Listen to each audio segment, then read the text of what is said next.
محلاكم يا نجوم يا منسين القمر يا مصبح الليل نحكي لكم سري.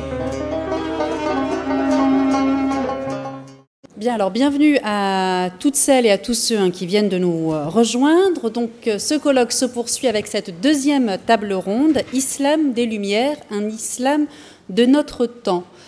Connaître l'autre pour être humain soi-même, que l'on soit croyant ou non, musulman ou non, homme ou femme, africain, asiatique, européen, c'est à cette dimension humaniste, à la fois intellectuelle, spirituelle et rationaliste, que Malek Shebel a voué toute sa vie, son œuvre littéraire et son travail universitaire.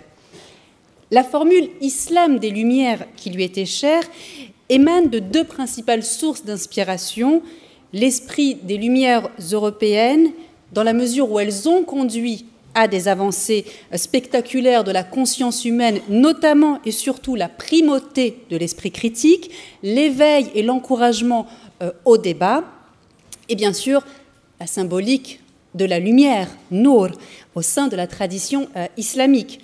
Nour, c'était d'ailleurs, c'est le titre de cette revue qui a été fondée par Malek Shebel, cette revue qui a toujours été imaginée comme corollaire, un corollaire évident de l'association pour un islam des Lumières voulu par le philosophe Malek Shebel.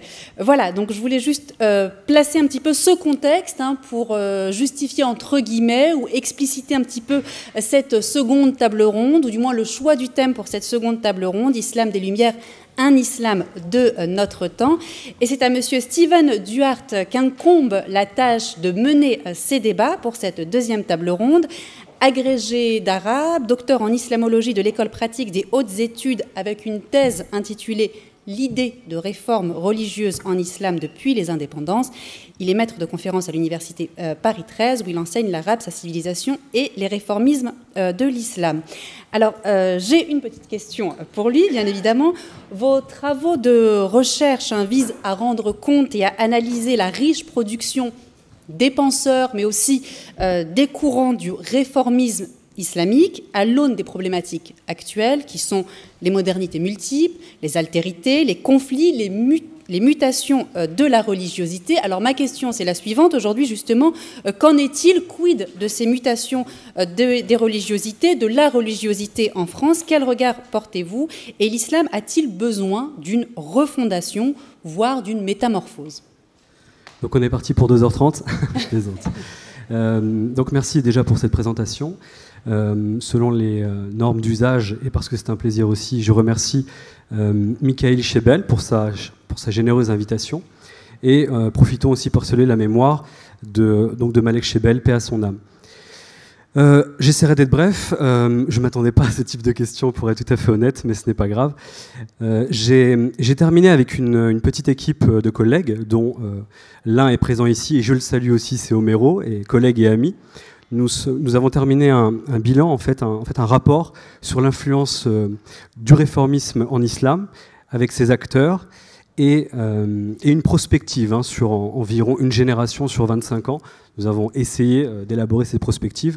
Et en gros, pour vous le faire rapidement, eh bien, nous pensons que, et aussi pour être en adéquation avec la première table ronde, car ça a été dit d'une autre manière, mais nous pensons, à travers donc cette recherche de terrain, et en même temps théorique aussi, car les deux s'entralimentent, que malgré ce que l'on voit, malgré les apparences de cette écrasante domination de ce que Raleigh Bencher appelait précédemment le salafo-wahhabisme, ou en général de ce que j'appelle moi les mouvements revivalistes, peu importe leur appellation, c'est que tout cela est en train, en réalité, sans qu'on le voie, de se craqueler en réalité. Et finalement, progressivement, les musulmans, et pas uniquement d'ailleurs les musulmans d'Occident, prennent leur propre indépendance. Et quand je parle des musulmans, je parle des musulmans pratiquants, mais aussi des musulmans non pratiquants. Ils commencent de plus en plus à prendre leur indépendance. Alors ça ne se fera pas, bien entendu, comment dire, en une seule matinée, comme dit le proverbe arabe, mais cela se fera effectivement à l'aune d'une, peut-être certainement une génération. Mais je suis également, comme Nadia El Bougal disait, je suis sur cette question optimiste en réalité. Merci pour votre réponse. Je vous laisse donc le soin de présenter vos orateurs et je vous souhaite à toutes et à tous un très bon débat.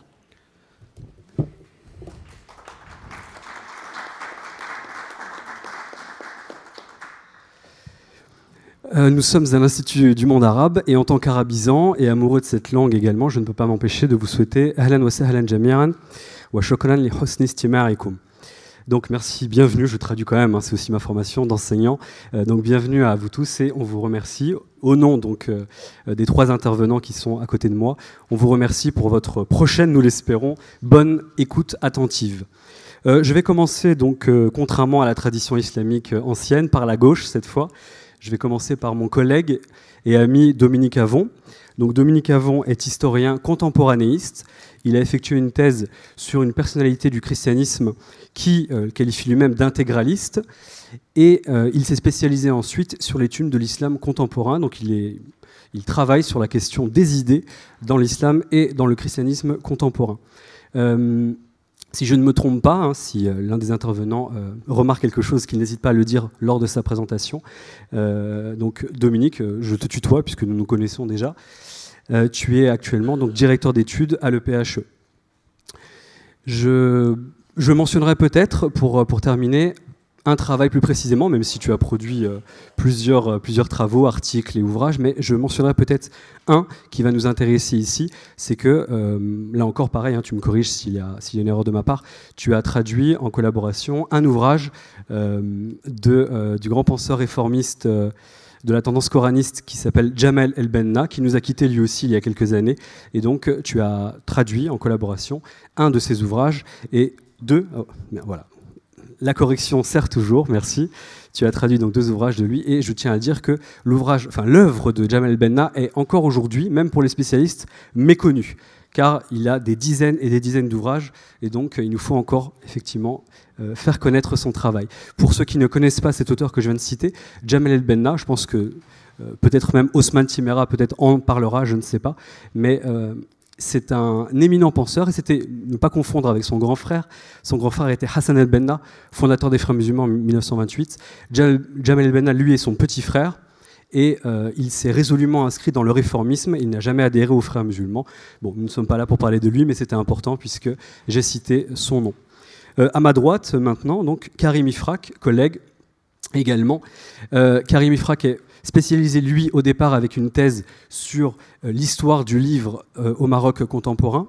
Et ensuite, il s'est progressivement spécialisé plus en avant, sur la codicologie coranique. Et je crois, il me semble que tu prépares un ouvrage sur la codicologie coranique. Voilà. J'ai bien fait mon travail hier à 2h du matin. Et tu as publié aussi également, je le mentionne parce que ça peut être intéressant pour notre table ronde maintenant, tu as publié aux éditions Al-Buraq l'ouvrage donc La réforme en islam, si je ne me trompe pas. Très bien. Et pour terminer, comme pour Dominique Avon, donc actuellement tu es ingénieur d'études au CNRS et je crois que je n'ai rien oublié. Et ensuite, enfin, Osman Timera. Donc Osman Timera, pareil, je vais te tutoyer, pas par condescendance, mais parce que nous nous connaissons, et je trouve que ce serait artificiel de garder un vouvoiement alors que dans la vie, nous nous tutoyons. Donc Osman Timera, c'est difficile car il a beaucoup de casquettes, donc je vais uniquement prendre, il me pardonnera, que celles qui vont plutôt nous intéresser ici. Osman Timera, je retiens surtout que tu es conférencier, que tu fais énormément, tu as produit énormément donc de discours et de conférences, et particulièrement au sein des milieux pratiquants musulmans. Pour faire le lien avec ce que je disais précédemment sur Jamal El-Benna, je trouve que tu as un grand mérite qui est celui effectivement de parler de l'œuvre de Jamal El-Benna au sein parfois même de mosquées, donc de milieux musulmans pratiquants, et je trouve que c'est une gageure, donc c'est très intéressant en soi. Ensuite, tu as finalement écrit, c'est ce que l'on disait tout à l'heure, tu as écrit un livre sur la réforme en islam. Non, pardon, je dis une bêtise. Tu as écrit un livre sur l'herméneutique coranique dont le premier tome s'intitule Lire le Coran, lire L-Y-R-E. Et je crois, d'après ce que tu m'as dit, qu'il est encore en cours, enfin il sera à paraître, Inch'Allah, bientôt. Voilà. Parmi tes multiples facettes, tu es écrivain, essayiste et tu es diplômé de Sciences Po. Voilà, je pense que je n'ai rien oublié. Si j'ai oublié quelque chose, oui. Ah, pardon, alors ça, je ne l'ai pas... Donc, tu... D'accord, très bien. Donc, tu es doctorant, c'est ça, actuellement? Je viens de terminer une étude sur Razali, mais c'est pas... D'accord, très bien. Très bien. Donc, pour achever donc, ces corrections salutaires, donc aussi à l'École pratique des hautes études en islamologie, donc tu travailles sur ce travail que tu as mentionné. Si de toute façon j'ai oublié des choses, n'hésitez pas à rajouter dans vos propres interventions. Pour achever donc mon propos, parce que j'ai trop parlé, je vous explique un petit peu le déroulé, mais qui sera quasiment similaire à ce que vous avez déjà vu pour la première table ronde. Donc les intervenants vont parler pendant 7 minutes. Ils feront un effort pour essayer de respecter ce temps. On les remercie d'avance.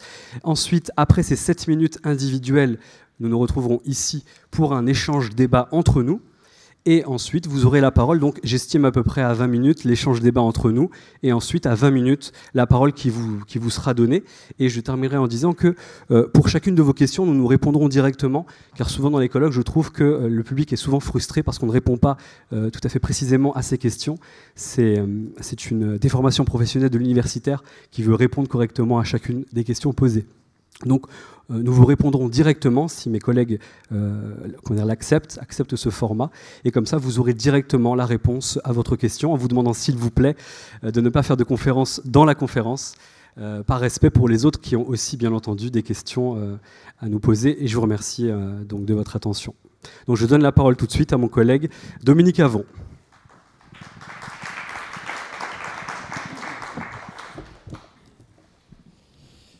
Merci beaucoup, Stéphane Duarte. Mesdames et messieurs, Michael Schebel, merci pour cette invitation et pour tous les organisateurs et les organisatrices de cette rencontre très stimulante. Si vous avez assisté à la première table ronde, il y a un certain nombre de termes que vous avez entendus. J'en ai listé une partie d'entre eux. Rigoriste, extrémiste, néo-fondamentaliste. Alors on vient d'avoir revivaliste, salafo-djihadiste. Puis il y avait une autre catégorie de termes, étouffement, obscurantisme, rigorisme, décadence, crise. Je n'ai fait que reprendre des termes employés lors de la première table ronde. De manière remarquable, les termes islamisme et islam politique, très souvent employés, ne sont pas apparus. Mais je ne tâcherai pas de l'expliquer ici. Ce que je voudrais essayer de comprendre, et je vous proposerai une clé de lecture, c'est pourquoi, précisément en 2019, nous sommes dans la situation où des acteurs qui parlaient, les 3 premiers, de l'intérieur de l'islam, décrivent le tableau avec ces termes-là. Une des explications que je propose est la suivante, c'est que depuis environ la fin des années 50, la dominante, la majeure, le trend majeur, est un courant intégral dans l'islam. Il faut expliquer comment il est arrivé à prendre l'ascendant. Parce qu'au cours de la période antérieure, en gros des années 1870-1880, aux années 1950 donc, dans l'élite de confession musulmane, en particulier dans le monde de langue arabe, mais c'était également valable pour le monde de langue ourdou, l'élite était dominée par des penseurs libéraux. Je vais vous proposer 2 catégories. La première catégorie, c'est celle d'intégrale, en tâchant de la définir avec 3 critères. Premier critère, la manière de penser intégrale qui vaut pour le monde de l'islam, qui vaut pour le monde du christianisme, pour le monde du judaïsme, du bouddhisme ou de l'hindouisme. Le premier critère, c'est le primat de la communauté sur l'individu et des droits d'une communauté sur d'autres communautés. Ça, c'est un critère qui caractérise l'intégrale par rapport au libéral. Deuxième critère, le primat de l'autorité religieuse sur l'autorité politique. Du point de vue intégral, il n'y a pas de possibilité de laisser aux politiques le dernier mot. Le troisième critère, c'est le primat du savoir religieux sur les savoirs profanes. Alors, essayons de voir comment cela se traduit. À la fin du XIXe siècle, les savants musulmans, notamment dans le monde arabe, parlaient peu, je parle des savants, c'est-à-dire des ulama, ceux qui sont dans l'institution, parlaient peu, relativement peu, les langues étrangères.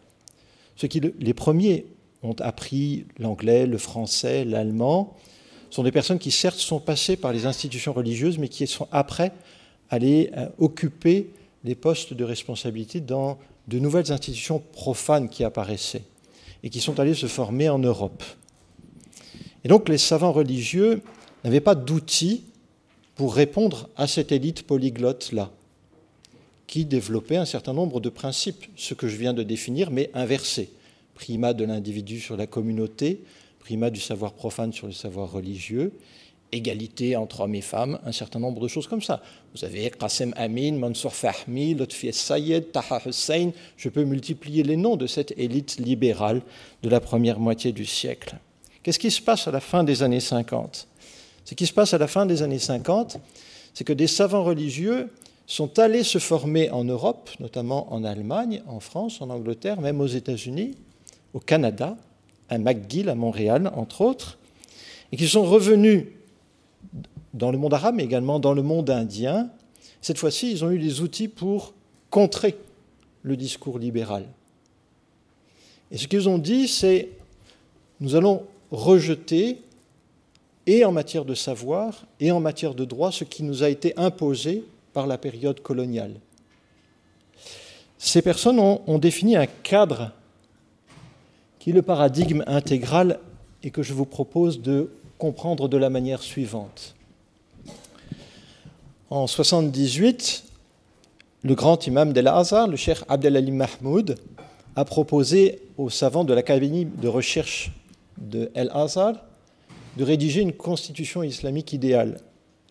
Et je vais vous proposer le schéma de cette constitution islamique parce qu'on n'a pas le temps de voir tous les articles ensemble. Le sommet de la société idéale et de l'État idéal pour ces savants, c'est Sharia al-Islamiyya. Et quand ils disent Sharia al-Islamiyya, ils disent Ahkam al-Sharia. Cela inclut les hudud. Et tout à l'heure, on a parlé des peines. Ce n'est pas négociable pour eux. Ce qui est négociable, c'est l'application. Ce qui n'est pas négociable, c'est le fait qu'elles existent. Hukuk Allah, une manière de penser les droits de Dieu, Ethawabet, c'est-à-dire les principes considérés comme immuables par ces savants. Et enfin, quand on a interrogé le grand imam Abdel-Halim Mahmoud pour savoir mais qu'est-ce que vous dites par Sharia al-Islamiyya, il a répondu de la manière suivante, eh bien c'est tout ce qu'il y a dans les manuels de fiqh. Donc ce n'était pas une définition vague, c'était très concret. Qui est chargé d'interpréter, de transmettre, d'expliquer et de surveiller. Toujours selon cette constitution, c'est Al-Qada. Et quand on dit Al-Qada, on pense Al-Ulama et Al-Fuqaha. Ce sont ces hommes de religion qui sont détenteurs d'un savoir et qui sont détenteurs également d'un pouvoir de justice, d'un pouvoir judiciaire. Donc ils sont chargés de la transmission, de l'explication et de la surveillance. Ils sont au-dessus de celui qui exerce le pouvoir exécutif. Et dans cette constitution, ils l'ont appelé l'imam, mais ils auraient pu très bien l'appeler el-Khalif. Ce n'est pas l'imam au sens chiite du terme, c'est celui qui est devant, celui qui guide, celui qui dirige. Et celui-là ne peut pas être au-dessus de Sharia al-Islamiyya. Il ne peut pas non plus être au-dessus de Al-Qada. Je vous donne un exemple. Quand Qardawi est allé à Tunis en 2012, il a dit « L'État idéal, ce n'est pas l'État parlementaire. » Vous pouvez retrouver cette conférence sur la toile. Ce n'est pas l'État parlementaire. C'est l'État où il y a un prince, alors Amir, mais un prince dont on a coupé les ailes.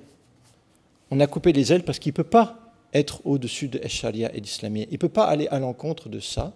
Et il ne peut pas dire le dernier mot devant les ulama et les fuqaha. Il vient après, simplement. Et puis le dernier élément, c'est Eshab ou El-Amma. Les deux termes, on les retrouve dans cette constitution. Et vous voyez ici comment s'exerce l'autorité.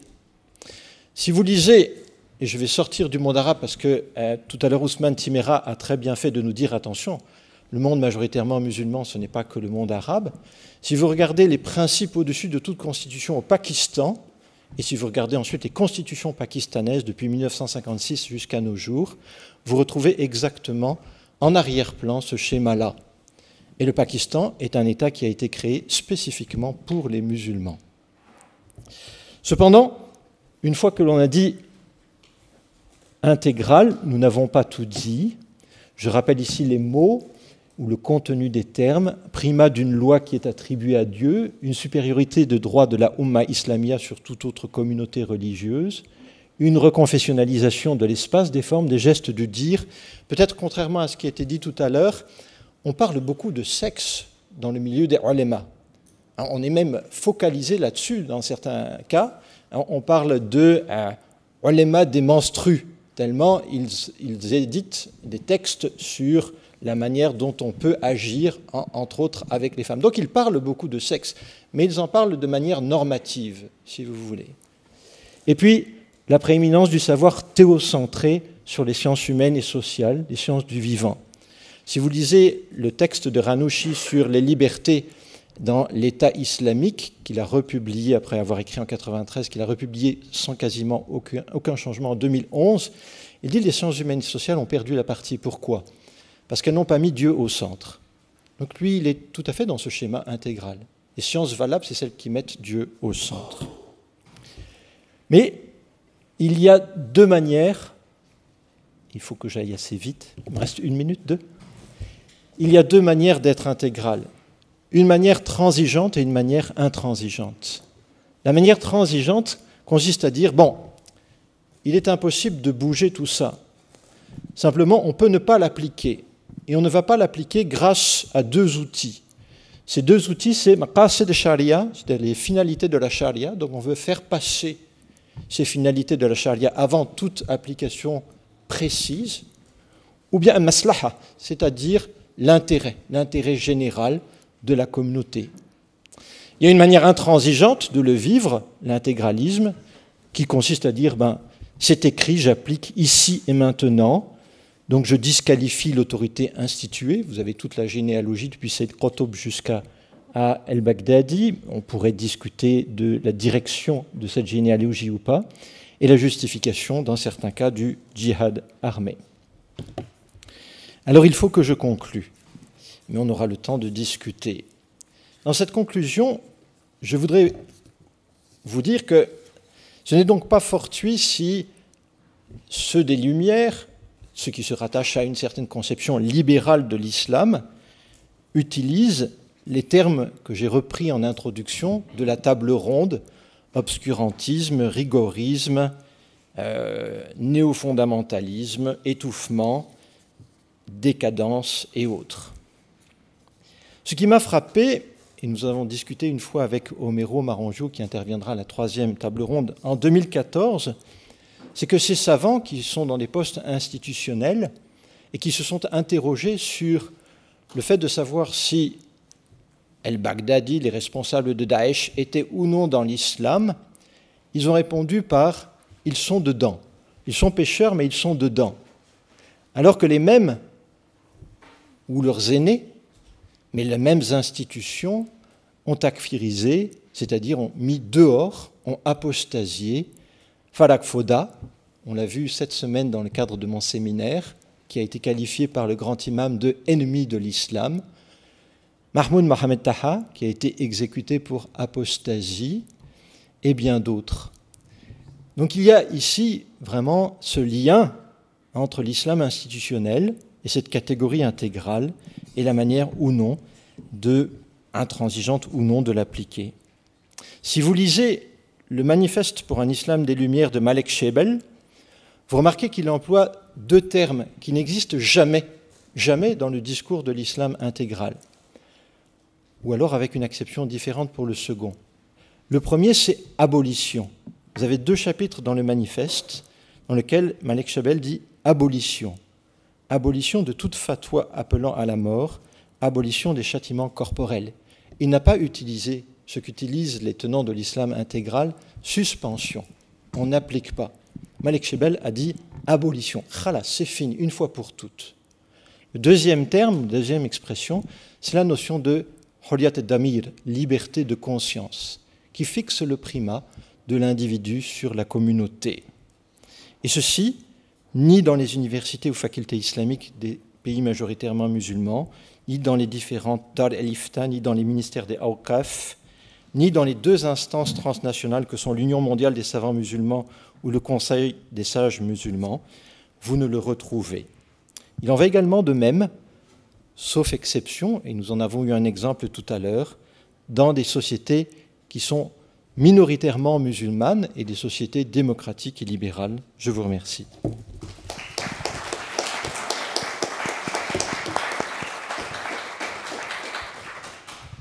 Merci Dominique Avon.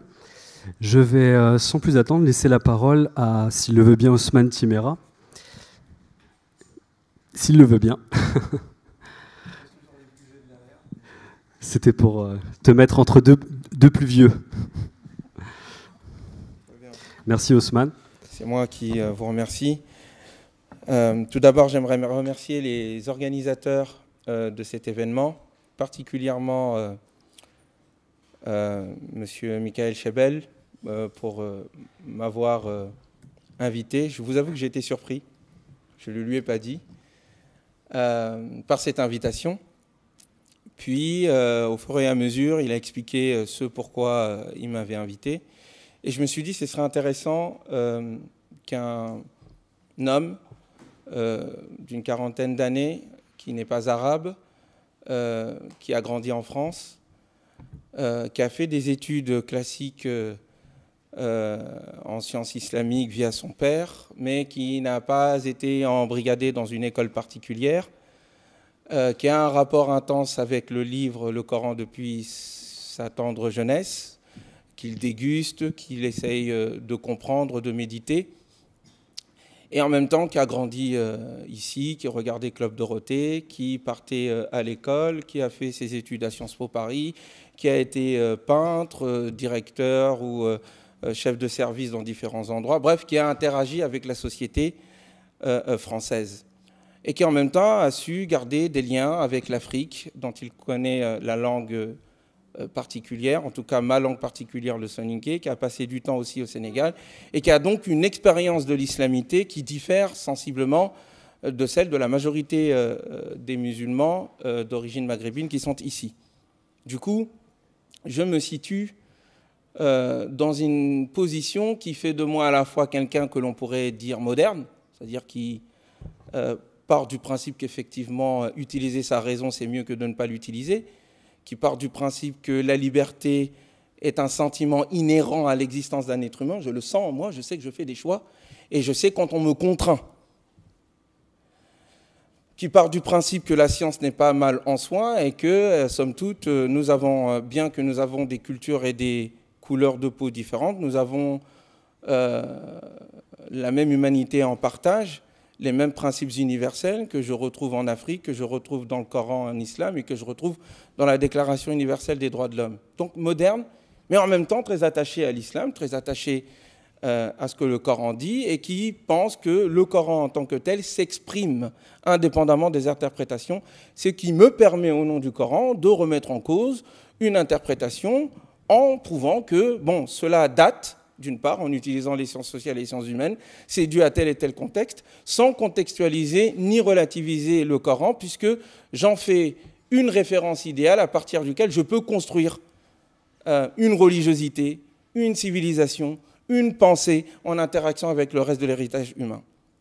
Je ne suis donc ni islamiste, bien que je sois musulman, et c'est peut-être parce que je suis musulman, et je ne suis pas non plus laïciste et moderniste, parce que je suis moderne.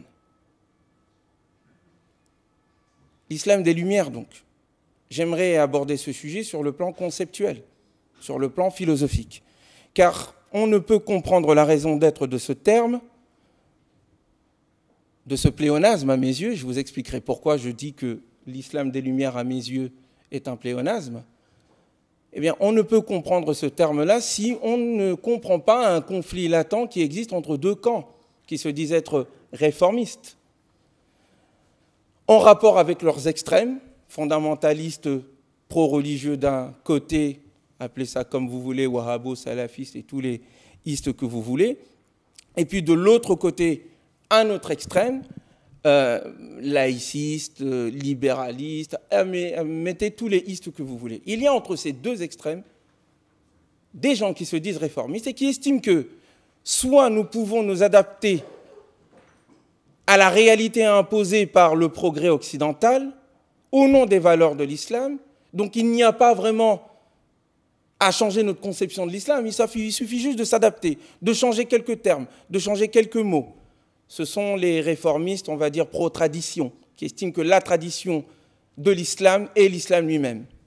Et de l'autre côté, d'autres personnes, un autre camp, qui se dit progressiste, qui se dit moderne, qui ne veut pas rejeter l'islam, mais qui dit que nous devons réinterpréter l'islam et non pas seulement adapter à l'aune de l'expérience occidentale qui, dans ce camp, est considérée comme, c'est la critique que je formule, le summum de la civilisation auquel il faut s'adapter. Les uns considèrent que l'héritage musulman est le summum auquel il faut adapter la modernité et notre vécu. Les autres pensent que l'expérience occidentale est le summum auquel il faut s'adapter en tant que musulman, sinon il n'y a point de salut. Et on ne peut comprendre la notion d'islam de lumière que si on prend en compte ce conflit. Il y a un conflit d'interprétation. Les uns parlent d'islam du juste milieu, sans qu'on comprenne vraiment de quoi il s'agit, mais ça permet de dire, vous voyez, on n'est pas des extrémistes, on n'est pas des fous furieux comme les autres, à notre droite ou à notre gauche. Et puis les autres diront islam des Lumières, mais pour dire, écoutez, l'islam n'est pas tel que vous le pensez. Chez nous aussi, nous avons de la sexualité. Dans les deux cas, avec tout le respect que j'ai pour ces penseurs, il y a caricature et non pas pensée. Il y a refus d'innover, de participer à l'histoire en tant que personne qui innove, qui propose, et préférons plutôt consommer des idées faites par d'autres personnes, soit anciennes que nous avons idéalisées, soit anciennes occidentales, parce que nous ne sommes même plus à la page de l'évolution de la pensée occidentale, mais qui, elle aussi, est idéalisée. Je ne suis ni de là-bas, ni d'ici. Mais je veux me concentrer sur la notion d'islam des Lumières. Je vais essayer de la comprendre. Je vois de la part du professeur Malik Chebel un souci que je partage. C'est celui d'aider deux aires civilisationnelles à se parler et non pas à se battre, à montrer que les uns occidentaux, avec leur avancée technologique, leur culture politique et philosophique, les libertés qui sont offertes aux citoyens qui vivent sous Ézer, dans cette civilisation, eh bien, il y a possibilité de faire la même chose dans le monde musulman que l'on pourrait regarder en comparaison comme étant arriéré, à développer, et qui, au fond, n'est colonisé que parce que colonisable, et si colonisable, cela est dû à leur religion. Non pas à des causes socio-culturelles, non pas à des causes politiques, non pas à cause de la domination, non pas à cause de l'analphabétisme, non pas à cause de problématiques que l'on peut étudier dans les sciences sociales et humaines et politiques. Non, c'est ici, les lois, les sciences humaines et sociales sont suspendues. C'est à cause de l'islam. Il est inhérent à cette religion. C'est intrinsèque à la culture de ces populations. Il faut qu'ils deviennent comme nous. Et certains disent qu'il faut que nous devenions comme eux. Et d'autres disent non, il faut que nous restions comme avant. L'avant comme eux ne sont que des imitations. L'islam des Lumières, si nous comprenons le terme lumière, deux sens que le professeur Malik Chebel, paix à son âme, indique dans son introduction. Il fait référence, il dit clairement, à ce que les historiens désignent sous le mouvement philosophique et politique du XVIIIe, XIXe siècle, voire plus haut, intitulé « Les Lumières ». Qu'est-ce que les Lumières, si nous comprenons ce que ça veut dire, si nous faisons référence à Emmanuel Kant, qui a posé la question « Qu'est-ce que les Lumières ?» C'est l'acte fondamental d'un individu de refuser le tutorat accepté par lui d'une autre personne, que celle-ci soit d'ordre clérical, d'ordre politique ou d'ordre scientifique. L'être humain est majeur en soi et il est capable de penser par lui-même. Ayez le courage ayons le courage d'utiliser notre propre entendement. C'est ce que Emmanuel Kant indiquait. Et il dit, Et il dit, entre autres, que c'est là, en raison de la fainéantise et de la lâcheté, que nous arrivons à accepter le tutorat d'une autre personne. Mais je termine là-dessus rapidement pour ensuite continuer tout à l'heure, peut-être, à travers nos interrogations et nos conversations. Je me retrouve non pas seulement avec le Coran, mais je me retrouve avec Ibn Khaldoun, avec Ibn Taymiyyah et avec Al-Ghazali. Et je les vois, quoi? Qu'est-ce qu'ils disent? Ibn Khaldoun dit que l'être humain est un chef en soi en raison de la lieutenance et de la mission que Dieu lui a donnée, et qu'il ne peut donc accepter la tyrannie, et que si tyrannie il y a, cela lui enlève ma'anil insaniya, c'est-à-dire les sens de son humanité, en raison de la tyrannie qui s'exerce sur lui, qui le pousse à être un lâche et qui le pousse à ne pas utiliser sa raison. Je vois concomitance entre Ibn Khaldoun et Kant. Donc, je dis pléonasme, pourquoi? Si l'islam est tel que le Coran l'indique et tel que certains philosophes musulmans l'ont indiqué, est d'abord l'émancipation de l'être humain au nom du fait qu'il n'y a qu'un seul Dieu et la nécessité de ne pas spéculer sur l'inconnu, al-ghayb, en y croyant seulement et non pas en spéculant pour se concentrer sur la nature et son étude afin d'être un calife de Dieu sur terre, c'est-à-dire de civiliser la terre au nom des principes divins, si cela est l'islam, les lumières que nous entendons en Occident ne sont qu'une tentative de réaliser circonstanciellement ces principes universels contenus dans le Coran. Mais il y a des décadences des deux côtés, et je termine là-dessus. Et ce sont ces décadences, d'une part, de la colonisation, qui a fini par renier les principes ouverts et émancipateurs des Lumières et de la modernité, et de l'autre côté, la décadence des siècles après le 3e et le 4e siècle, sous diverses causes. Ce sont ces deux décadences que nous avons entre les mains aujourd'hui, et qui se servent de l'islam et de la modernité comme des paravents pour dominer, et non pas pour émanciper. Le prochain projet philosophique ne sera pas de s'adapter à l'ancien comme au présent, ce sera d'accomplir la modernité dans la réalisation des valeurs cosmiques de l'islam qui n'ont pas encore été réalisées. Je vous remercie.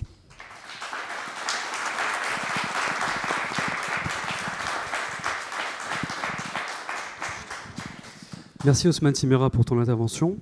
Deux petites choses avant de laisser la parole à mon collègue Karim Ifrak. Ton intervention est tombée à point nommé, Ousmane, puisque tu as décortiqué, selon ton point de vue bien entendu, l'expression islam des Lumières, et ça tombe très bien puisque c'est l'objet justement de votre deuxième table ronde. Et enfin, dernière chose, vous avez aussi entendu la parole d'un acteur, et j'ai tenu à ce que Ousmane puisse parler entre Dominique Avon et Karim Ifrak, car les deux précédents donc sont des universitaires qui explorent le réformisme de l'extérieur en tant qu'observateurs. Et là, vous avez la parole d'un acteur, et je trouve ça toujours intéressant d'avoir cette alternance. Je récuse ce terme acteur, mais on en parlera. Mais tu es libre de le récuser, acteur, je suis libre de l'employer. Je laisse la parole à Karim Ifrak. Merci pour 7 minutes également.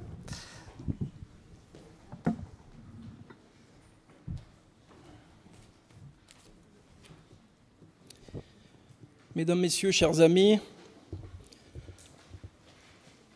tout d'abord, tous mes remerciements à la Fondation Malek Shebel et en particulier à son fils Michael, qui a eu cette très belle initiative pour nous réunir tous ici pour débattre des questions qui touchent à l'islam en général, à l'islam des Lumières en particulier et à l'islam dans son cadre réformiste, dans sa dimension vraiment micro. Et je suis très heureux d'être ce soir ici parce que dès que Michael m'a sollicité pour cette intervention, j'ai tout de suite dit oui, parce qu'il s'agit de remémorer la pensée de Malek Shebel, qui est un penseur qui fait partie des penseurs qui donnent le vertige. C'est un penseur connu, reconnu à l'international, un auteur prolifique, mais pas uniquement sur le volet quantitatif, mais également sur le volet qualitatif et également sur la diversité des thématiques qu'il a traitées au cours de sa vie de chercheur. Lorsque je pense à Malek Shebel, je ne peux m'empêcher de penser à un autre auteur arabe connu, reconnu à l'international, qui s'appelle Abbas al-Aqad. Abbas al-Aqad est un intellectuel égyptien qui s'est construit tout seul. C'est un autodidacte. Pourtant, il a pu percer, il a pu se faire une place dans la pensée arabe en général et islamique en particulier. Bien évidemment, on peut penser qu'il ne peut y avoir d'analogie entre les deux, mais au fait si, parce que Malek Shebel, il a construit sa renommée et son rayonnement tout seul, mais vraiment au front de sa sueur entre guillemets intellectuelle. Il ne s'est reposé ni sur aucun réseau, ni sur aucun lobby. C'est la communauté scientifique qui l'a reconnu d'elle-même à travers ses travaux. Malek Shebel est parti regrettablement très jeune. Et avec son départ, l'islamologie, elle a perdu un penseur. Et le monde musulman, il a perdu un réformateur.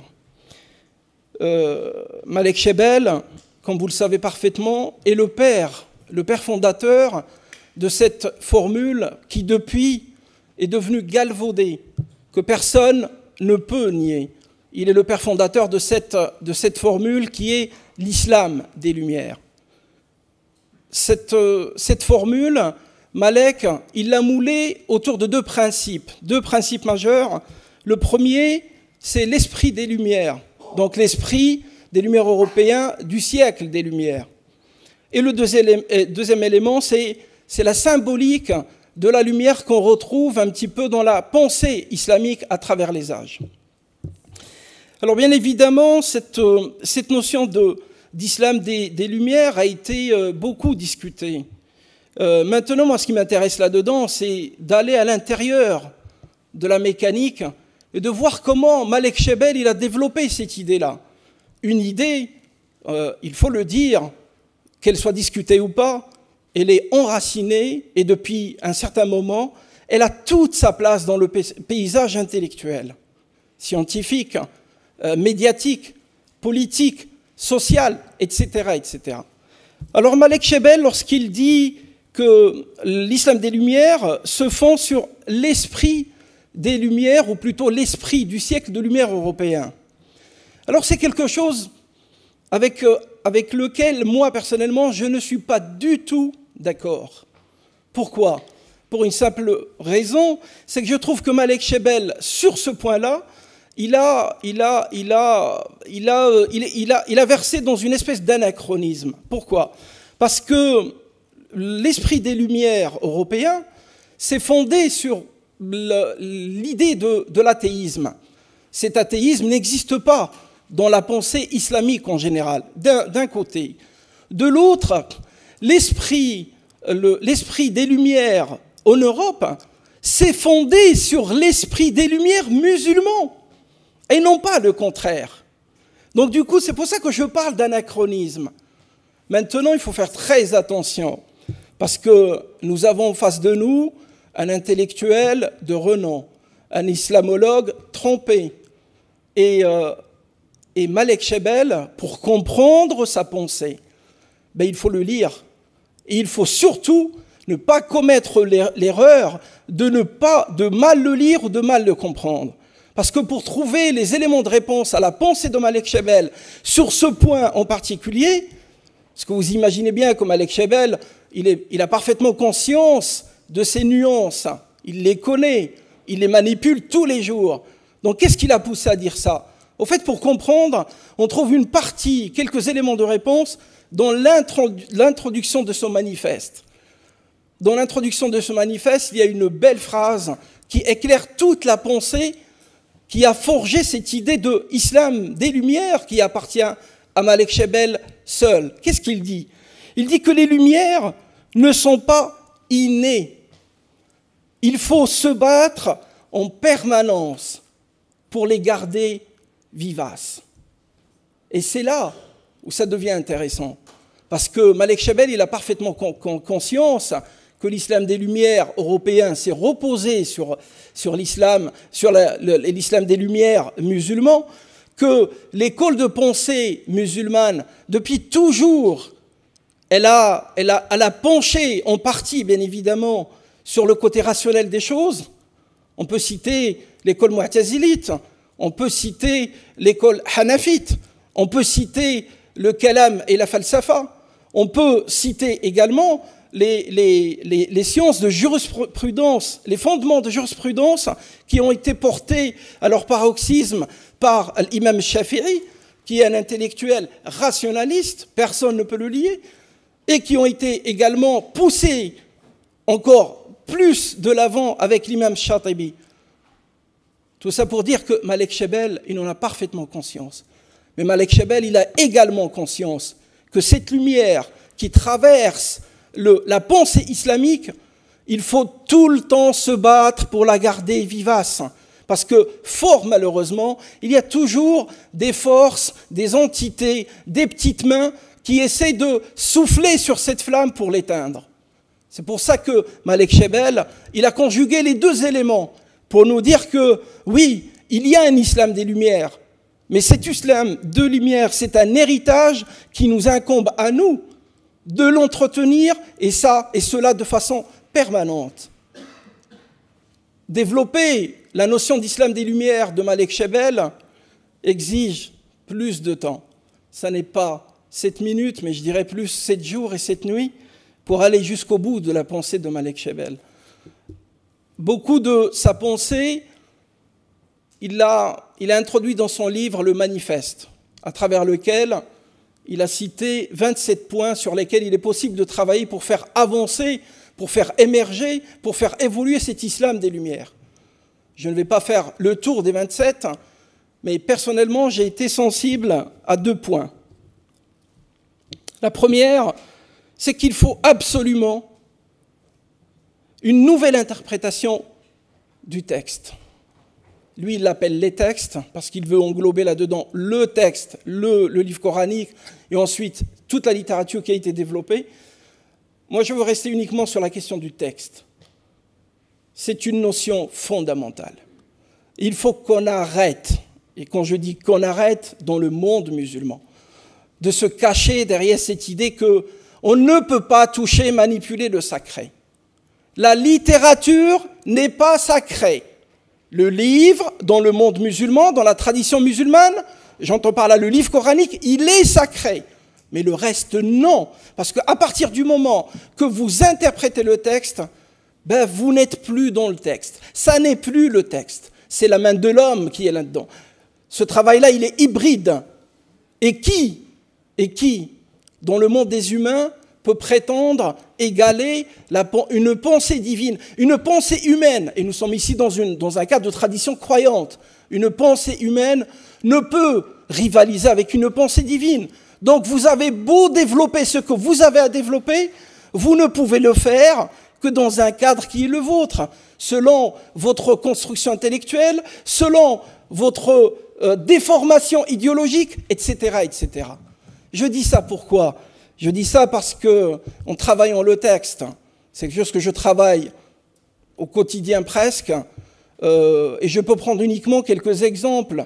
Le kufr, le jihad, le iman, les nasara, les juifs.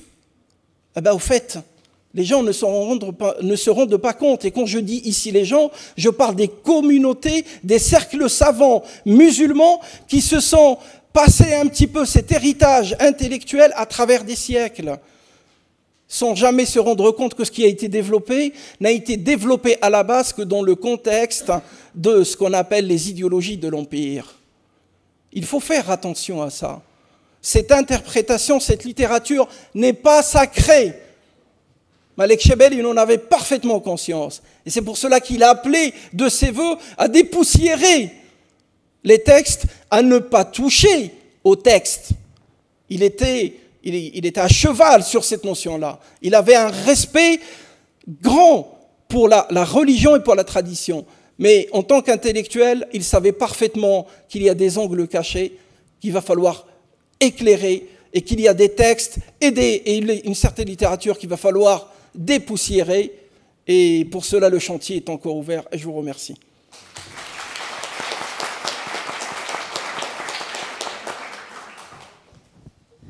Merci Karim Ifrak pour ce rappel qui d'ailleurs m'a rappelé également un proverbe arabe, Majel ou Laramel ou Asir. Donc il y a du pain sur la planche, pour traduire en bon français contemporain. Alors, nous avons entendu beaucoup de choses, donc place maintenant au débat. Nous sommes donné 20 minutes, hein, selon l'annonce que je vous ai faite tout à l'heure. Alors personnellement, deux choses m'ont interpellé et j'aimerais que nous puissions en discuter entre nous quatre. La première chose, c'est la notion de modernité qui est beaucoup revenue. Et ça tombe très bien puisque nous sommes là pour discuter de l'expression islam des Lumières. Et dans les Lumières, on ne peut pas parler de la philosophie des Lumières sans faire référence à ce que les historiens appellent la modernité. Et une deuxième chose qui m'a été d'ailleurs donnée par Karim Ifrak précédemment, c'est la notion de sacré. Et finalement, je pense que nous réussirons à faire un lien et à établir un dialogue et un débat serein, mais tout aussi intéressant entre nous sur la question du sacré.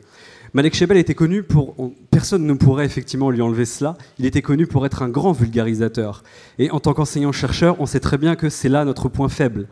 Nous sommes très bons pour créer des colloques, pour fonder des colloques, pour écrire dans des articles, dans des revues scientifiques qui sont lues généralement par 30 personnes dans le monde. J'exagère bien entendu à peine. Et en revanche, nous pensons moins, c'est une critique que je me fais à moi-même également, bien entendu, à diffuser auprès d'un grand public. Malek Shebel avait cette grande qualité qui était effectivement la diffusion vers le grand public. J'espère qu'avec ce que nous faisons maintenant, grâce à la Fondation Malek Shebel et l'Islam de France, nous pouvons peut-être un petit peu remédier quelque peu à cet état de fait en vous proposant ici ce débat. Donc directement, je vais interpeller celui qui voudra, Dominique Avon, Karim Ifrak ou Ousmane Timéra. Peut-être commencer par la modernité. Effectivement, Malek Shebel était connu pour être un moderniste. C'est quelqu'un qui voyait en la modernité certainement le futur de l'islam. Du coup, j'aimerais que l'on puisse débattre sur ce terme. Ousmane Timéra, tu t'es auto-qualifié en disant que tu ne te considérais pas comme moderniste. Karim Ifrak, tu as parlé d'anachronisme en fait quant à l'expression d'islam des Lumières.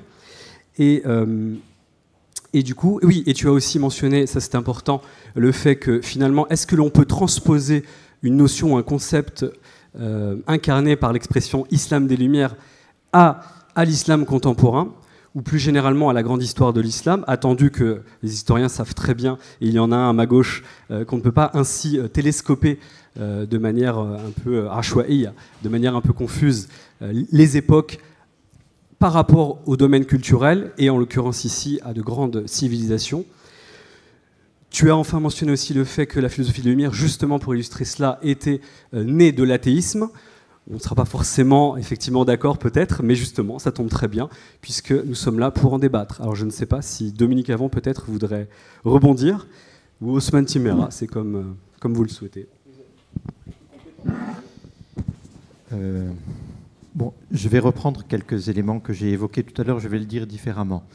En 3-4 propositions, si j'avais à définir la modernité d'un point de vue de l'héritage historique, c'est... Par exemple, politiquement, la distinction entre le croyant ou le fidèle d'un côté et le sujet ou le citoyen de l'autre. C'est-à-dire, dans le cadre moderne, vous pouvez apostasier, mais vous n'êtes plus un séditieux.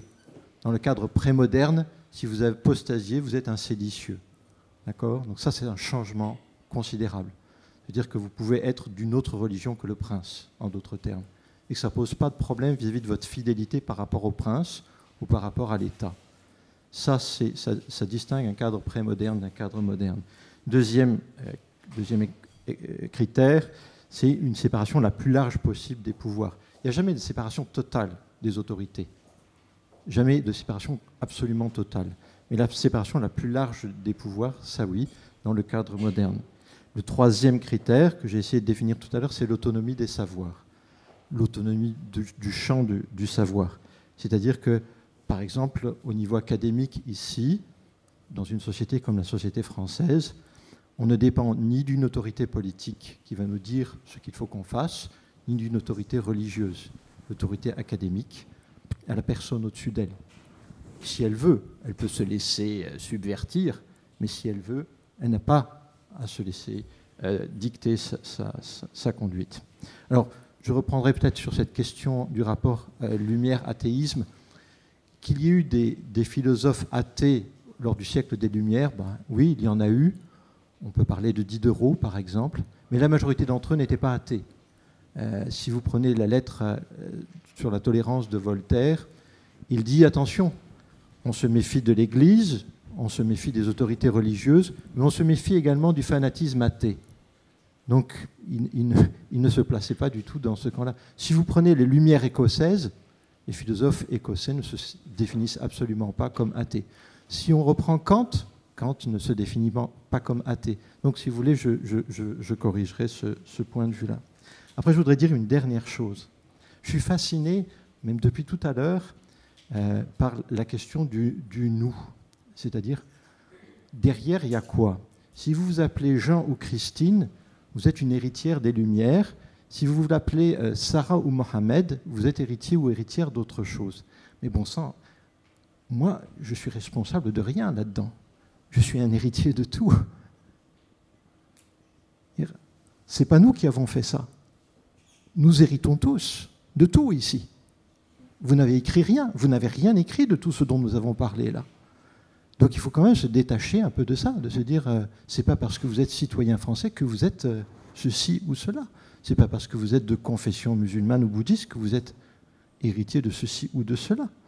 Vous pouvez prendre ce que vous voulez où vous voulez. Vous n'êtes responsable de rien. Vous pouvez l'accepter, le récupérer. Et ça permet quand même de sortir un peu de certains cadres, quoi. Ousmane? Oui, merci. Je m'inscris tout à fait dans ce que vient de dire le professeur avant. J'ai dit que pour moi, l'islam des Lumières était un pléonasme. Pléonasme, c'est lorsqu'un second terme vient pour éclairer un premier terme. Donc il ajoute un sens supplémentaire qui n'existe pas dans le premier. Très bien. Or, si nous nous fondons sur la manière dont le philosophe Emmanuel Kant a défini les Lumières, que nous en comprenons les principes au-delà des termes, ce sont ces principes d'émancipation au nom de la dignité humaine, de son autonomie et de son rapport avec la raison en tant que chose noble en soi. Ces éléments-là, je le trouve non pas seulement chez les philosophes néoplatoniciens, je le trouve chez ceux qui l'ont critiqué, c'est-à-dire qui ont critiqué la philosophie néoplatonicienne, en l'occurrence des gens comme Razali, Ibn Taymiyyah, ou même les juristes musulmans. La question de l'autonomie, de la raison, la question de la liberté individuelle, dans le fait que nous sommes devant Dieu seuls, responsables de nos choix de vie, et que la foi, et ça je vous paraphrase des propos coraniques, que la foi ne peut se fonder sur la contrainte. Il n'y a pas de contrainte en matière de religion. Pourquoi? Parce que la maturité ar-rujd, la vérité ar-rujd ou le droit chemin se distingue clairement de la déviance. C'est à chacun de choisir. Par contre, le Coran mène un combat frontal contre toutes les formes de clergé, toutes les formes de clergé qui veulent s'accaparer l'esprit des gens en leur disant qu'il n'y a qu'une manière de penser. C'est la raison pour laquelle, dans le Coran, nous voyons toujours les prophètes du côté de ceux qui disent qu'il faut utiliser la raison, face à ceux qui disent que nous avons trouvé nos pères, nos ancêtres ainsi, et c'est comme ça que nous devons faire. Donc ça, j'invente pas. Tous ceux qui lisent le Coran voient cela. Donc quand je retrouve ces deux choses-là, je dis, mais l'opposition que certains s'amusent à faire entre les Lumières et l'islam, soit se fonde sur une ignorance de ce que c'est que les Lumières et de ce que c'est que l'islam, soit se fonde sur une volonté d'opposer deux civilisations pour des raisons de domination, parce qu'il faut justifier la domination. C'est la raison pour laquelle je suis extrêmement critique, et c'est peut-être pour ça qu'il y a des portes qui se ferment autour de moi, à droite, à gauche, extrêmement critique de la part de nos penseurs théologiens de tradition musulmane, pro-tradition musulmane, comme je suis extrêmement critique de ceux qui sont de tradition moderniste. Les uns et les autres ne sont pas des penseurs, mais des idéologues. Nous devons inventer un nouveau modèle de civilisation. Voilà l'enjeu. Il ne sert à rien de dire qu'avant nous étions raffinés. Et c'est avant le nous, je ne les connais pas ces nous-là. Moi je suis quelqu'un d'ici, moi je suis déjà raffiné. Je n'ai pas de problème avec mon époque. Je suis quelqu'un de moderne. Je ne suis pas moderniste, je suis moderne. Le modernisme, c'est l'idéologie de la modernité. Il faut distinguer. Et je ne suis pas musulmaniste ou islamiste parce que je suis musulman. Dans le sens où je comprends que le divin est au-delà de tout, me fait confiance quant à l'invention de ma vie. Et c'est la responsabilité de chacun d'entre nous. Voilà l'enjeu. Tout le reste, à mes yeux, n'est que fioriture et perte de temps. Ousmane, tu parles en fait d'invention, mais est-ce qu'on peut inventer à partir de rien? On est obligé de se référer peut-être au passé, tout simplement? Non, pas forcément. On n'est pas obligé de se référer au passé. On est obligé de se référer à des principes auxquels on croit, que l'on pense transcendants. Les droits de l'homme, c'est quelque chose de transcendant pour les républicains. Ça ne se discute pas. De même que la charia ne se discute pas pour d'autres. Alors pourquoi est-ce que pour les droits de l'homme, on dit non, ça c'est au-delà de la raison parce que ça participe de la nature humaine en tant que telle, donc ce n'est pas objet de débat. Et qu'on refuse à d'autres de considérer, quel que soit le contenu qu'ils y mettent, parce qu'il y a débat parmi les musulmans sur le contenu qu'ils mettent dans le terme charia. Certains, effectivement, mettent dans le terme charia la production intellectuelle des juristes des premiers siècles. Mais d'autres, nombreux, j'en fais partie, estiment que c'est qu'une production, c'est ce que notre professeur l'a dit, c'est qu'une production humaine. La preuve que c'est une production humaine, elle a évolué dans le temps. Donc si ça évolue dans le temps, ça ne vient pas de Dieu. Ça vient des êtres humains. Donc à charge à nous, à partir de la référence du Coran, qui dit, attention, il y a des règles immuables qui sont intrinsèquement liées à la nature humaine. Fitra. C'est la même chose que ce qu'on dit chez les philosophes des Lumières, de ce qu'on appelle le droit naturel. Donc, il y a moyen de dialoguer. Et s'il y a des différences en termes d'expérience, ce sont des différences d'expérience civilisationnelle. Charge à nous maintenant, je finis juste mon propos. C'est pas une conférence dans la conférence. Non, c'est pas une conférence dans la conférence, je finis juste mon propos. L'enjeu aujourd'hui pour les penseurs de ma génération, c'est d'aller au-delà de la modernité, du modernisme et de l'islamité et de l'islamisme. Nous devons penser à un projet civilisationnel cosmique qui prenne en charge les questions écologiques, les questions d'égalité entre tous les êtres humains, le partage des richesses. C'est là où nous serons demandés devant Dieu pour ceux qui y croient. Et non pas de savoir quel est mon camp entre modernistes et islamistes, qui nous laisse tranquilles et qui nous laisse penser.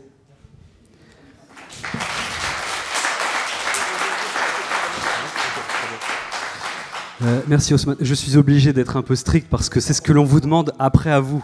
Donc il faut qu'on s'applique à nous-mêmes ce que l'on demande aux autres. Voilà, je ne vais pas rappeler le verset du Coran qui parle de cette question. Jérémy Frack. Je voudrais tout de suite m'excuser auprès de vous parce que je vais remettre une couche sur la question de la modernité, bien qu'en sachant que cette question a été traitée en long et en large. Mais je dirais deux choses. La notion de la modernité est un combat idéologique. Il faut faire très attention à ça. Le deuxième point, c'est que la notion de modernité est victime d'un problème de paradigme. La notion de modernité en Occident n'est pas la même, n'est pas vue de la même façon, ni traitée de la même façon de l'autre côté de la planète. Et du coup, faire une espèce d'analogie ou de va-et-vient entre les deux, ça serait comme d'essayer de rentrer à un carré dans un triangle. Ça c'est le premier point. L'élément important là-dedans, je pense que sur la question de la modernité, il faut se référer à l'histoire. Et dans l'histoire, qu'est-ce qu'on rencontre? On rencontre une élite intellectuelle musulmane qui refuse la notion de modernité parce qu'elle s'inscrit dans le sillage de la montée de l'impérialisme et du colonialisme. C'est cette modernité que le monde musulman a refusée. Et malheureusement, nous avons hérité de ces idéologies qui ont été galvaudées de part et d'autre, jusqu'au point où on a mis l'étiquette sur l'islam anti-moderne. Mais non, c'est pas possible, parce que lorsque vous revenez, ne serait-ce que quelque temps derrière la naissance de cette idéologie liée à la modernité, qui à la base était un combat intellectuel et idéologique européen, ça ne concernait pas le monde musulman. Le monde musulman, juste avant, il était très moderne par rapport au monde européen, qui va lui recoller cette étiquette. Mais nous avons hérité, les générations qui sont arrivées derrière, ils ont hérité de ce combat idéologique sans l'autopsier, sans le distinguer, sans l'analyser. Mais aujourd'hui, moi, Karim Ifrak, musulman, je suis très bien dans mes chaussures dans la modernité. Si il y a une génération révolue qui voulait rien voir parce qu'elle était assommée et emprisonnée dans l'idée qu'on doit militer et défendre et combattre les idées qui nous viennent de l'Occident, ben, toutes ces thématiques sont complètement caduques, elles sont complètement dépassées.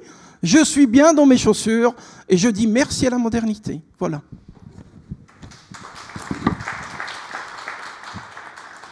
Je crois qu'on a pas mal fait le tour de la notion de modernité, étant donné qu'il nous reste une notion encore qui est la notion de sacré, puisque je l'ai annoncé précédemment, et j'ai déjà une question qui se profile effectivement. Je pense qu'on va directement passer à cela, mais peut-être une petite chose avant, si je me permets. Ousmane, tu parlais en fait qu'on a des droits de l'homme, du fait que pour certains ils sont transcendants, mais il y a peut-être une nuance à apporter, c'est que dans les milieux, chez les spécialistes de droit, je ne suis pas spécialiste de droit, mais j'ai fait partie d'un jury de thèse où il y avait de grands spécialistes de droit. C'était justement derrière une thèse sur la relativité justement des droits humains. Cette thèse a été publiée, ça a donné lieu à des articles scientifiques. Donc les droits de l'homme sont étudiés, critiqués, remis en cause, amendés dans les milieux scientifiques. Donc je ne vois pas... Enfin, voilà, c'était un petit ajout que je voulais préciser. Alors que peut-être dans certains pays, cette même sacralité qui est par exemple donnée au Coran, est-ce qu'elle est étudiée de la même manière sans risquer de faire de la prison ou de mourir pendu? Pas forcément. Et je me suis trouvé... donc, c'est à dessein que j'ai utilisé en fait, cette image, un petit peu violente. Oui. Ok. Il nous reste combien de temps de parole en fait, de débat? Moi, il me semblait qu'il nous restait 10 minutes pour que le public ait 20 minutes. Non? C'est bien cela? Ok, très bien. Donc, directement, pour parler, ça tombe bien, puisque j'ai parlé de Coran, parlons en fait de la sacralité peut-être, et ça va certainement en fait, entraîner un débat entre nous. Est-ce que, par conséquent, et puisqu'on est ici autour d'une table ronde sur la pensée de Malek Shebel, et ça a déjà été rappelé à de multiples reprises, Malek Shebel appelait, et ce n'est pas le seul bien entendu, qu'il soit moderniste ou que des auteurs réformistes ont appelé à la même chose, donc ça tombe très bien, puisque Malek Shebel appelait à l'étude du Coran par le crible des sciences humaines, notamment de la méthode historico-critique, mais pas uniquement, des sciences humaines en général. Du coup, si effectivement, comme Karim Ifrak, tu le disais, si le sacré eh bien, doit aussi être questionné, est-ce que le sacré peut être questionné comme ce à quoi appelait Malek Shebel par les sciences humaines? Donc, je reformule, est-ce que le Coran peut être critiqué, analysé, étudié par le prisme des sciences humaines? Écoutez, on va faire très simple et abréger la question en disant que aller dans le sens contraire de ce que vous dites, ça serait frapper le texte coranique de schizophrénie. Pourquoi je dis ça? Parce que le texte coranique lui-même, il appelle à interroger tous les éléments de la vie, à commencer par les éléments de la pensée. Et le fait d'interroger la sacralité du texte, elle n'est pas interdite par le texte lui-même. Elle est interdite par ceux qui pensent qu'ils ont le monopole de la pensée. Et là-dessus, il y a un problème. D'ailleurs, Malek Shebel, dans son manifeste, il a appelé de ses voeux, et c'est une notion très importante, de limiter le rôle des oligarchies savantes, des théologiens. Parce que le problème, c'est lorsque vous êtes dans cette oligarchie, vous pensez avoir le droit de tout régir, ce qui est complètement faux. Il faut réduire le rôle d'intervention de ces communautés-là à leurs espaces propres, point. D'autant que, moi personnellement, je pense que les élites musulmanes qui sont concentrées uniquement dans les questions de théologie, franchement, au jour d'aujourd'hui, elles sont super mal formées. Il va falloir qu'ils regardent autrement et qu'ils s'interrogent avant de refuser l'accès à qui que ce soit ou de dire que ça c'est bien ou ça c'est pas bien, parce que l'approche binaire du halal et du haram, ça n'est pas du tout scientifique et ça n'est pas du tout rationnel et c'est complètement contraire et aux antipodes de la pensée coranique et de la pensée islamique. Ousmane, peut-être que tu veux répondre? Je vais essayer d'être rapide pour laisser du temps, notamment à monsieur Avon, mais aussi à d'autres personnes. Encore une fois, je trouve qu'il faut distinguer le projet, enfin, le principe et la méthode. Une méthode est une méthode. Elle est bonne, mauvaise, c'est dans sa confrontation avec la réalité que l'on découvrira son efficacité. Tant qu'elle est efficace, on continue jusqu'à ce qu'on se rende compte que la réalité résiste, donc il faut inventer autre chose. C'est juste paupérien, et avant cela, ça s'appelle l'ijtihad. C'est-à-dire, on essaye de faire un effort intellectuel libre en vue de trouver une solution ou une compréhension face à une réalité. Maintenant, la question, c'est qu'est-ce qu'on fait de cette méthode ? Si derrière la méthode des sciences humaines et sociales, on veut faire une nouvelle théologie, là je dis non, ce n'est pas le rôle des sciences sociales et humaines de faire une théologie. Le rôle des sciences sociales et humaines, c'est de décrire la réalité, pas de l'inventer. Celui qui invente la réalité ou que la réinvente, c'est le poète, le philosophe, le politique, les civilisations, les êtres humains que nous sommes, tout simplement. Donc là où je critique encore une fois les penseurs des deux côtés, c'est qu'ils utilisent les sciences, des sciences qui sont le produit d'êtres humains, les sciences islamiques d'une part, ou les sciences humaines et sociales d'une part, comme étant un transcendant, quelque chose d'éternel et d'absolu. C'est pas vrai. Donc, c'est ça mon souci. Donc, est-ce qu'on peut approcher le Coran et le questionner ? Bien sûr que oui. Mais est-ce qu'on doit approcher le Coran pour le déconstruire ? Tu peux le faire si tu veux. Mais si c'est pour découvrir la vérité et comprendre le Coran, je pense que c'est une mauvaise méthode. Je l'ai déjà indiqué lorsque nous étions lors de notre colloque sur le réformisme. J'ai écrit une série d'articles sur la critique des apocryphes du Coran, après avoir écrit la critique des sciences du tafsir. Donc vous voyez que je suis ni dans ce camp, ni dans là-bas. Dans quel camp je suis, on verra à la fin de ma vie.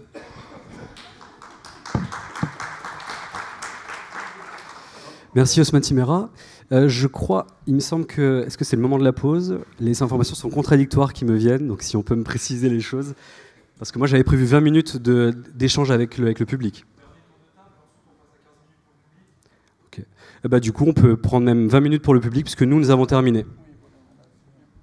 Donc si vous avez des questions, cher public, n'hésitez pas, on va vous donner la parole, et donc dirigez votre question vers la personne ou nous tous, comme vous voulez. Merci. Mohamed Kilani, j'arrive de Tunis.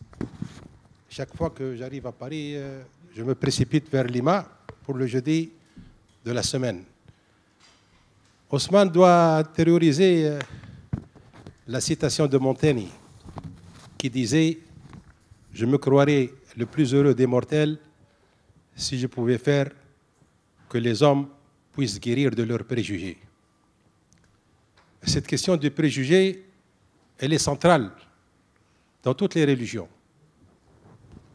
En ce qui concerne l'islam, puisque je suis musulman, j'aime bien que, comme vous avez bien fait de nuancer entre modernisme et modernité, au passage, je précise que pour moi, la modernité consiste à élargir le champ de l'autonomie et non pas à accroître la dépendance. Et aujourd'hui, nous voyons bien que nous sommes modernes, mais que nous sommes souvent dépendants de plusieurs axes. Donc, je veux préciser une nuance concernant ce que vous avez appelé l'euphémisme. Il n'y a pas d'islam rétrograde ou islam des ténèbres ou islam, disons, des lumières. Il y a un seul islam, mais il y a des pratiques des musulmans qui varient selon les époques, selon les régions, selon les mécanismes politiques, sociaux, économiques, etc., etc. Moi, j'ai été construit par deux cultures. J'ai une double généalogie. Est-ce qu'on juste avoir la question, excusez-moi de vous... Justement, j'y arrive. Okay. L'élan est un peu perturbé, mais je vais le retrouver. Moi, je dois beaucoup à la culture française au même titre que la culture arabe. J'estime, sans être fanatique, j'ai raté l'occasion d'être fanatique, que la modernité, telle qu'on la vit aujourd'hui, est la résultante de l'avènement de l'islam, qui est la dernière religion monothéiste. Pour un croyant comme moi, Dieu était capable de créer une autre religion, mais il ne l'a pas fait. Donc la modernité, elle est partie grâce à l'apport du judaïsme, du christianisme et puis de l'islam.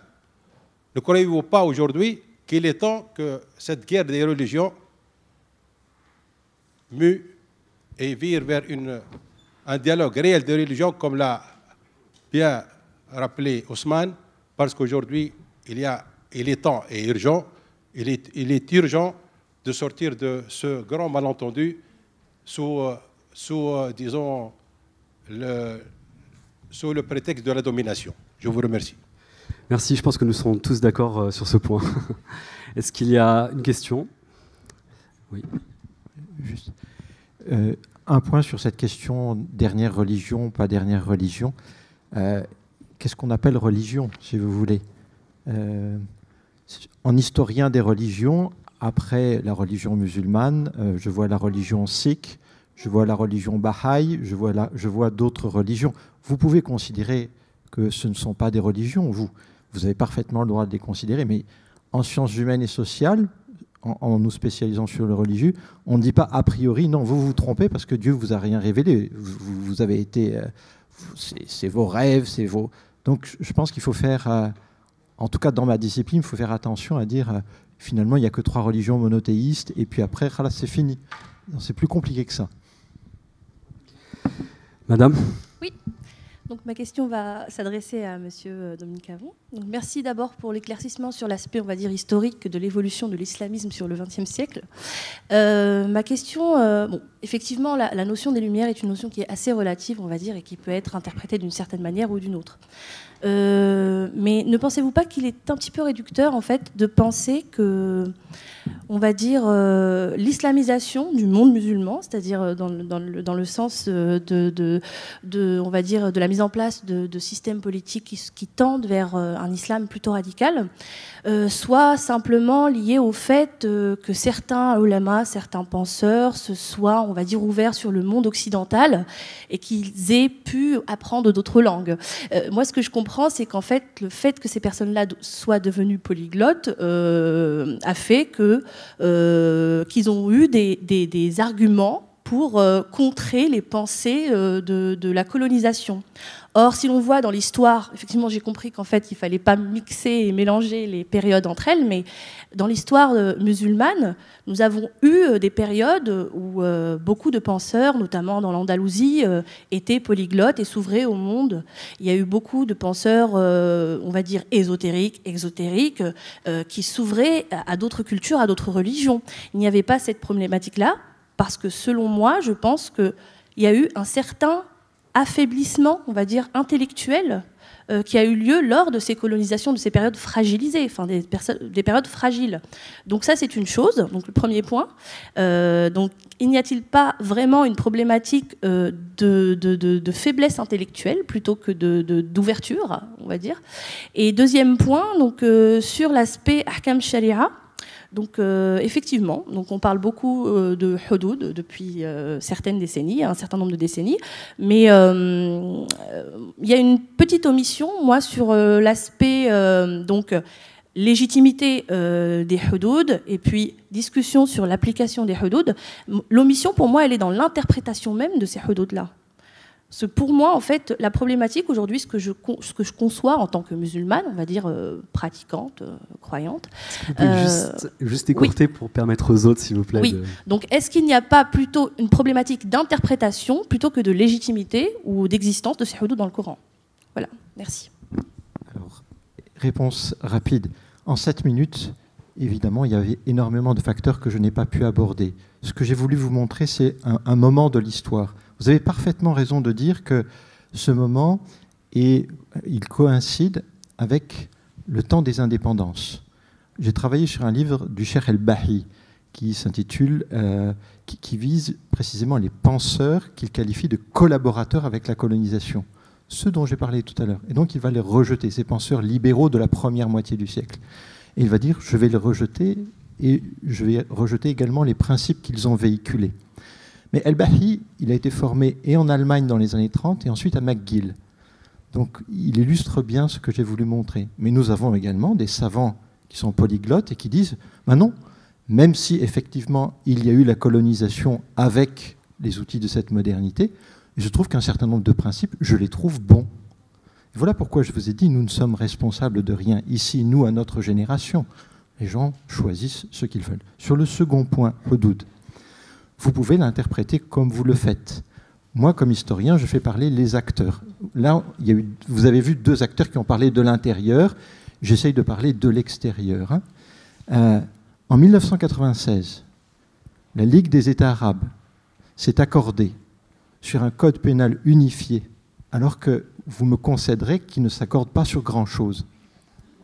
Ils se sont accordés à l'unanimité sur un code pénal unifié qui inclut les hudud avec l'explicitation complète de ce que vous dites il faut interpréter, c'est-à-dire la main coupée pour le voleur, la peine de mort pour l'apostat, etc. Donc, en tant qu'observateur et qu'analyste, je peux très bien dire, mais il y a des acteurs musulmans qui disent « hudud, on pense autrement ». Mais quand vous avez 22 ministres de la Justice de la Ligue des États arabes qui, encore une fois, ne s'accordent quasiment sur rien et qui, là-dessus, disent « les hudud, c'est ça », je dis « voilà, on a une illustration de ce qu'est pour eux les hudud ». Merci Dominique. Juste une... Osman, tu veux préciser quelque chose? Rapidement, moi je pense qu'il y a les historiens, il y a les islamologues. Je suis diplômé d'islamologie, mais je récuse ce terme d'islamologue parce qu'il n'y a pas de christianologue ni de judéologue. On ne va pas rentrer... Il y a un petit problème là-dessus. Moi, je pense qu'il faut faire un peu de philosophie aussi. Le Coran a des concepts extrêmement riches. Le problème, c'est que l'omnibulation pour la pratique concrète juridique a réduit le champ de la réflexion. Il faut nous déjurisprudentialiser. Et pour la question des hudud, il y a plusieurs possibilités, effectivement. Je ne dis pas interpréter, j'ai un problème avec le mot interpréter. Et de méditer les propos du Coran. Quand le Coran lui-même parle de couper les mains, et qu'on se rend compte qu'il dit des mains, en arabe, il y a l'unité, l'un, le duel et le pluriel. Il dit aïdi, il ne dit pas yadei. Aïdi veut dire plusieurs mains, plus de 2. Qui sur Terre a déjà eu 3 mains? Donc déjà, même le texte en lui-même indique que bon, il y a un petit souci, tu peux approfondir encore plus. Mais quand 22 ministres, effectivement, des pays arabes s'accordent sur les hudud, l'historien, le philosophe, le penseur, le politologue doit poser la question de la raison politique. Peut-être que pays dictatoriaux qu'ils sont, ils ont intérêt à montrer patte blanche à... populistes qu'ils sont à la population musulmane pour qu'on les laisse tranquilles. Écoutez, on adore votre religion, on la respecte, laissez-nous tranquilles. Oui, le mot populiste, c'est pas un bon terme. Juste et politisme, tu peux écourter. Je termine. La raison pour laquelle les pays arabes et leurs présidents dictatoriaux utilisent l'islam, c'est que pour légitimer leur pouvoir. Ça n'est en aucun cas pour permettre la réalisation des principes de l'islam qui disent que la dictature est à honnir de toute société, puisque amruhum shura bainahum. Pourquoi ils appliquent les hudud pour couper les mains et ils n'appliquent pas le partage et la solidarité qui est dit 50 000 fois dans le Coran? Donc la question, c'est quelle est la raison idéologique et politique quant à l'utilisation des hudud dans le monde arabe? Merci. Et je sais que tu as écourté en plus. Une question? Oui, alors moi c'était plutôt un commentaire adressé au docteur Karim Ifrak, si je ne me trompe pas. Alors vous avez mentionné une seule proposition formulée par Malek Shebel dans son manifeste pour un islam des Lumières, mais les 26 autres propositions encadrent cette proposition-là et donnent le ton et la couleur à quel genre de réforme préconise Malek Shebel. Donc ce qu'il dit, c'est que la réforme qu'il préconise n'est pas théologique, mais bien culturelle, sociale, politique, et non pas théologique. Donc voilà où on voit la rupture avec les autres réformateurs de l'islam, et c'est ce qui fait l'originalité de l'islam des Lumières. Merci. Merci pour cet ajout. Je crois qu'il y avait une question au premier rang, je crois. Il nous reste 10 minutes, hein, c'est ça, je crois. Voilà, c'est juste pour M. Karim Ifrak. Moi, je vous pose la question en termes de similitude entre la pensée de Malek Shebel et de Abbas Mahmoud Al-Aqad. Est-ce que vous ne pensez pas qu'il est plus proche de Ahmed Arkoun que de l'Aqad? Merci. Écoutez, aucune similitude entre les deux penseurs, aucune. Vraiment, au niveau de la pensée, hein, au niveau de la pensée. Malek Shebel, il a évolué en France, il se bat sur d'autres idées qui ne sont pas celles de l'Aqad. Au fait, quand j'ai fait cette analogie, quand je me suis permis cette analogie, c'est uniquement que les deux se sont construits d'eux-mêmes, le premier intellectuellement et Malek Shebel au niveau du rayonnement scientifique à l'international. C'est au fait, c'est à ça que je faisais allusion, mais pas du tout sur la pensée. Ce sont deux espaces complètement distincts. Oh, Arkoun, c'est un autre sujet, ça. C'est un autre débat. Il faudrait un colloque sur la question. Une autre question du public ? Oui, merci, Claude Sicard. Oui, vous avez parlé tout à l'heure de modernité. Ce que l'on a entendu en Occident par modernité, c'est ce que on a appelé une sortie de religion. C'est-à-dire, Marcel Gauchet, si vous voulez, cette phrase, si vous voulez, tout à fait forte, que notre civilisation, si vous voulez, au XVIIIe siècle, a fait une sortie de religion, c'est-à-dire qu'on est rentré dans une civilisation où l'homme n'obéit plus à des lois qui lui sont fixées de l'extérieur, par exemple par Dieu, mais obéit à des lois qu'il se donne à lui-même. Et donc c'est ça la démocratie. Dans l'islam, pour l'instant, ça n'est pas le cas. Si vous voulez, l'islam est en principe une religion où les hommes obéissent à des lois qui sont fixées par Dieu. Alors la question que je vous pose, y a-t-il quelque chance qu'un jour la civilisation musulmane fasse à son tour une sortie de religion? Une grosse question. Vraiment, je me permets de répondre à votre question. Vous savez, votre question, elle reflète une grande méconnaissance de la... C'est pas un jugement de valeur, hein, une grande méconnaissance de l'histoire de la pensée de l'islam. L'islam, des premiers temps, entre... Je ne prendrai pas les Omeyyades, mais à partir des Abbassides, et vous remontez tranquillement un certain temps, il était beaucoup plus moderne que les modernistes européens eux-mêmes. Et il est nettement beaucoup plus moderne que nos espèces d'oulémas actuels. Lorsque vous dites que l'islam n'est pas dans la modernité, au fait, il n'est pas dans la modernité dans certains espaces malheureusement sclérosés. Des gens qui pensent avoir tout compris et surtout qui pensent avoir le droit et avoir le pouvoir de vous imposer ce que eux pensent être la vérité vraie. C'est complètement contraire aux préceptes de l'islam. La ikraha fid din. Il n'y a nulle contrainte. Et nous sommes ici dans la langue arabe de ce qu'on appelle le tawassu' fil ma'na. La ikraha fid din sur tous les niveaux. Et je reviendrai très rapidement sur la question des hudud. Vous savez que la liberté de conscience qu'aujourd'hui on essaie de ramener sur le terrain des débats, c'est quelque chose qui est complètement galvaudé, utilisé dans l'islam. Il y a une importante liberté de conscience.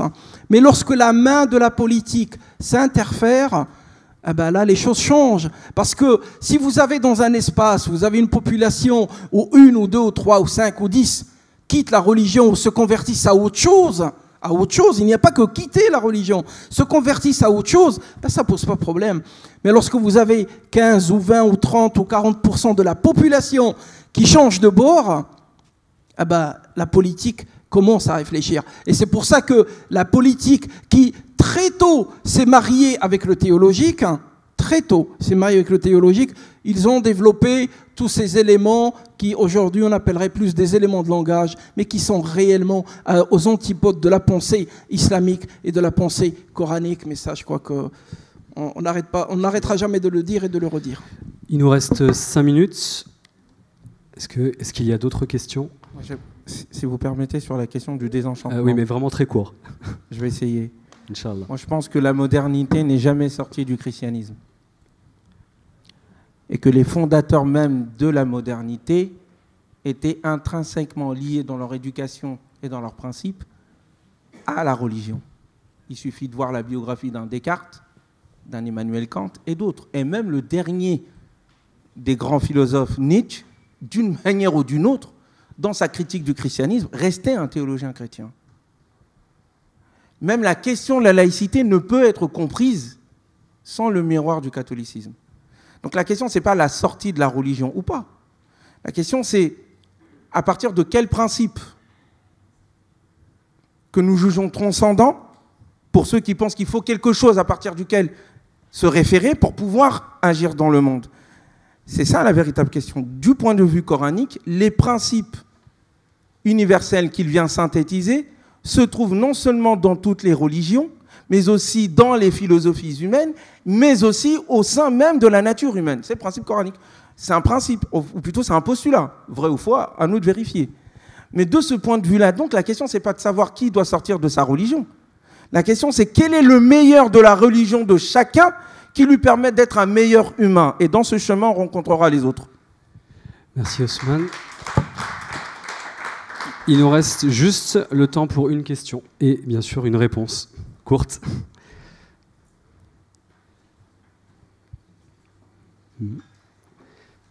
Oui, au fond. Oui, bonjour, merci beaucoup pour vos interventions. Alors moi j'ai une question peut-être un peu naïve. Je suis pas du tout dans le domaine de l'islamologie, je suis plutôt linguiste. Et la question que je me pose, c'est est-ce qu'on est sûr que la théologie n'utilise pas des outils des sciences humaines? Et est-ce que c'est du coup évident pour ceux qui le clament ici, dans cette table ronde, de dire que la théologie, que les sciences humaines n'ont rien à faire dans l'interprétation du texte? Voilà. Oui, c'est une question pour Ousmane. Je crois qu'on s'est mal compris.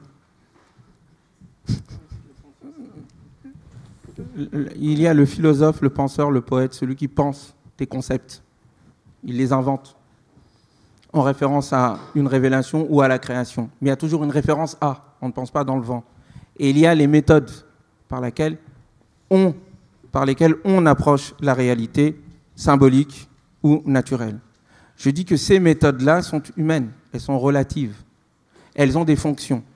Les sciences humaines ne sont pas là pour nous inventer une réalité, mais pour nous la décrire. Ce qui invente la réalité sur le plan symbolique, qui fait des propositions, c'est l'œuvre des artistes, c'est l'œuvre des poètes, c'est l'œuvre des philosophes, c'est l'œuvre des penseurs, que nous sommes tous. Et le scientifique n'a pas pour rôle de nous dire le pourquoi, il se concentre sur le comment. Et donc, se contenter du comment pour dire que le pourquoi n'existe pas, est déjà une réponse sur le pourquoi. Dire que le pourquoi particulier que je donne dans ma religion permet de faire taire le scientifique est déjà un outrepassement des limites. La raison a pour but d'étudier la réalité.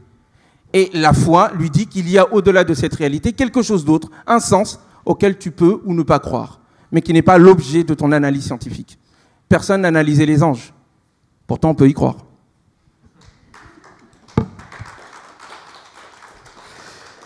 Merci. Nous sommes dans les temps, c'est une bonne nouvelle, et je crois que nous allons avoir le droit à tous une pause.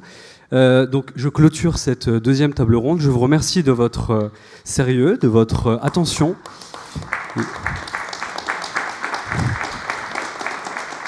Shukran jazilan wa ila al-liqa.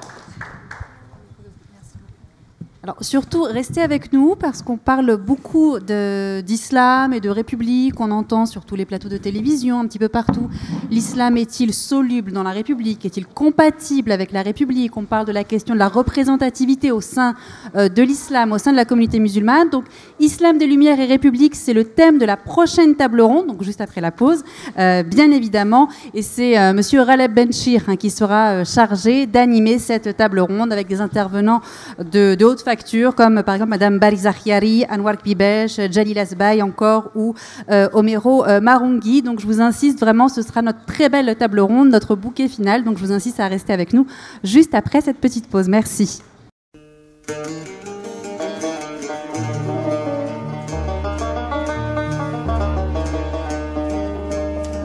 محلكم يا نجوم يا منسي القمر